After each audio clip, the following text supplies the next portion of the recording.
नमस्कार साथियों, मैं आचार्य रमेश धसमान आपका स्वागत करता हूं मेरे इस वीडियो चैनल जिसका नाम है ज्योतिष दृष्टि।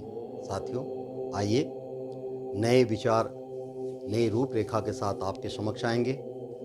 एक महा उत्तम पर्व आ रहा है जिसका नाम है महाशिवरात्रि।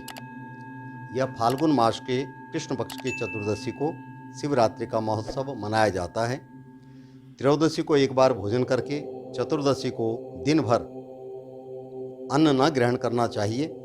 काले तिलों से स्नान करके रात्रि में विधिवत शिव पूजन करना चाहिए। और शिव जी के सबसे प्रिय पुष्पों में मदार, कनेर, बेलपत्र तथा मौलसरी हैं। किंतु पूजन विधान में विशेष बेलपत्र का महत्व है। शिव जी पर पका हुआ आम चढ़ाने से विशेष फल की प्राप्ति होती है। शिवलिंग पर चढ़ाए गए पुष्प, फल तथा जल को नहीं ग्रहण करना चाहिए। विशेषतः दूध, दही, शहद, गंगा जल से भगवान शंकर जी का न्यास करना चाहिए। पहले दूध से, फिर दही से, फिर शक्कर से, फिर घी से, फिर शहद से और फिर अंत में शक्कर से लेप करके चंदन इत्यादि भगवान को लगा करके भगवान की उपासना करनी चाहिए। हो सके तो 4 पहर की पूजा करने से और भी लाभ की प्राप्ति होती है। पर यदि आप इतना नहीं कर सकते तो भगवान शंकर जी को दुग्ध अभिषेक करके भगवान को बेलपत्र इत्यादि अवश्य चढ़ाएं, जिससे आपकी मनोकामनाएं पूर्ण होंगी। प्राचीन समय में इसकी कथा इस प्रकार से है कि एक नृशंस बहेलिया था जो अनेक प्रकार के नित्य प्रति अनगणित निरपराधी जीवों को मारकर अपने परिवार का पालन पोषण करता था। एक बार पूरे जंगल में विचरण करने पर भी जब उसे कोई शावक न मिला तो क्षुधा से व्याकुल एक तालाब के किनारे रहने लगा। उसी स्थान पर एक बेल वृक्ष के नीचे शिवलिंग स्थापित था। बहेलिये ने उसी वृक्ष के शाख पर चढ़कर अपनी आवास स्थली बनाने के लिए बेल पत्रों को तोड़ता हुआ शिवलिंग को आच्छादित कर दिया। दिन भर की भूख से व्याकुल उस बहेलिये का एक प्रकार से शिवरात्रि व्रत पूरा हो गया। कुछ रात बीत जाने पर एक गाभिन हिरणी उधर कुलाचे भरती हुई आई।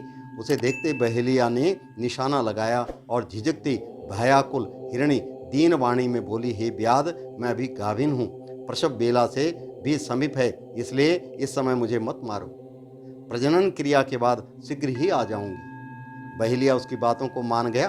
थोड़ी रात व्यतीत होने पर एक दूसरी मृगी उस स्थान पर आई और पुनः बहेलिया के निशाना साधते ही उस मृगी ने भी निवेदन किया कि मैं अभी ऋतु क्रिया से निवृत्त सकामा हूँ, इसलिए मुझे पति समागम करने दीजिए। मारिए नहीं, मैं मिलने के पश्चात स्वयं तुम्हारे पास आ जाऊंगी। बहेलिया ने उसकी भी बात को स्वीकार कर लिया और रात्रि की तृतीय बेला में एक तीसरी हिरणी छोटे छोटे छोनों के लिए उसी जलाशय में पानी पीने आई। बहेली ने उसको भी देखकर धनुष बाण उठा लिया। तब वह हिरणी कातर स्वर में बोली, हे व्याध, मैं इन छोनों को हिरण के संरक्षण में कराऊं तो तुम मुझे मार डालना। बहेली ने दीन वचनों से प्रभावित होकर उसे भी छोड़ दिया। प्रातःकाल के समय एक साथ 3 मासल बलवान हिरण उसी सरोवर पर आए। बहेली ने पुनः अपने स्वभावानुसार सरसंधान करना चाहा। यह क्रिया देखते ही हिरण व्याध से प्रार्थना करने लगे, हे व्याधराज, मुझसे पूर्व आने वाली 3 हिरणियों को यदि तुमने मारा है तो मुझे भी मारिए, अन्यथा उन पर तरस खाकर यदि वे तुम्हारे द्वारा छोड़ दी गई हों तो मुझे उनसे मिलकर आने पर मारना, मैं ही उनका सहचर हूँ। हिरणी की करुणामयी वाणी सुनकर बहेली ने रात भर की बीती बात कह सुनाई, तब उसे भी छोड़ दिया। दिन भर उपवास, पूरी रात जागरण तथा शिव प्रतिमा पर बेलपत्र गिरने चढ़ाने के कारण बहेलिये में आंतरिक सुस्तता आ गई। उसका मन निर्दयता से कोमलता में बदल गया कि हिरण परिवार के लौटने पर भी न मारने का निश्चय कर लिया। भगवान शंकर के प्रभाव से उसका हृदय इतना पवित्र तथा सरल हो गया कि वह पूर्ण अहिंसावादी बन गया। उधर हिरणियों से मिलने के पश्चात हिरण ने बहेलिये के पास आकर अपनी सत्यवादिता का परिचय दिया। उनके सत्याग्रह से प्रभावित होकर व्याध अहिंसा प्रमो धर्म का पुजारी हो गया।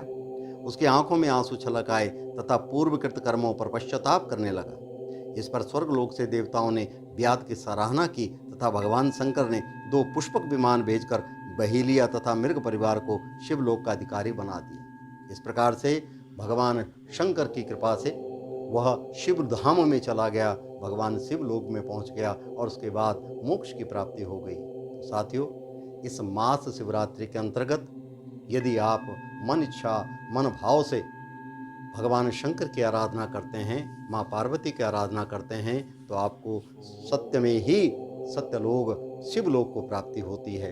आपके अनेक प्रकार के पापों का नाश हो जाता है।